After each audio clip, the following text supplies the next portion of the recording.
পিরোজপুরবাসীর প্রতি আমার নির্বাচনের সময় একটি ওয়াদা ছিল যে যদি আপনারা আমাকে নির্বাচিত করেন এবং আল্লাহ তাআলার দয়ায় আমি নির্বাচিত হই, তাহলে আমি পিরোজপুরের যে দুর্নীতির কারণে যে রাস্তাগুলির কাজ, নির্মাণ কাজ, সংস্কার কাজ, ব্রিজ কালভার্ট কাজগুলি বন্ধ ছিল, এগুলি আমরা ইনশাআল্লাহ পুনর্নির্মাণের কাজ শুরু করব এবং একই সাথে আর নতুন নতুন প্রকল্প গ্রহণের মাধ্যমে আমরা পিরোজপুরের উন্নয়নে ভূমিকা রাখবো ইনশাআল্লাহ।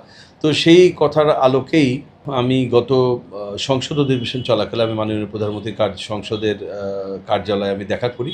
সেখানে মাননীয় প্রধানমন্ত্রীর সাথে আমি ওয়ান টু ওয়ান কথা বলি এবং পিরোজপুরের সার্বিক উন্নয়নের ব্যাপারে আমি মাননীয় প্রধানমন্ত্রীকে অবহিত করি এবং তাকে অনুরোধ করি তিনি যেন আমাদের এই পিরোজপুরের অবহেলিত পিরোজপুরের উন্নয়নে তিনি যেন ভূমিকা রাখেন এবং তিনি যেন স্থগিত হয়ে যাওয়া রাস্তাঘাটগুলি কার্যক্রম তিনি যেন শুরু করার নির্দেশনা দেন। একই সাথে যে প্রকল্পগুলির মাধ্যমে পিরোজপুর উন্নয়নগুলি কাজ হতো, সেই প্রকল্পগুলি বন্ধ ছিল।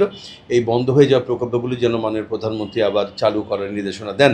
সেই প্রেক্ষিতে মাননীয় প্রধানমন্ত্রী বলেছিলেন যে তিনি আমাকে সংসদ অধিবেশনের পরে একটি সময় দিবেন এবং এরই প্রেক্ষিতে গত ৫ই মে মাননীয় প্রধানমন্ত্রীর সচিবালয় কার্যালয়ে তিনি আমাদেরকে ডেকেছিলেন। সেখানে আমি সহ পিরোজপুর ২ এবং ৩ আসনের মাননীয় সংসদ সদস্যগণ উপস্থিত ছিলেন। সেখানে স্থানীয় সরকারের মাননীয় প্রতিমন্ত্রী তিনি উপস্থিত ছিলেন, স্থানীয় সরকারের সচিব উপস্থিত ছিলেন, প্রধান প্রকৌশলী এলজিইডি তিনি উপস্থিত ছিলেন।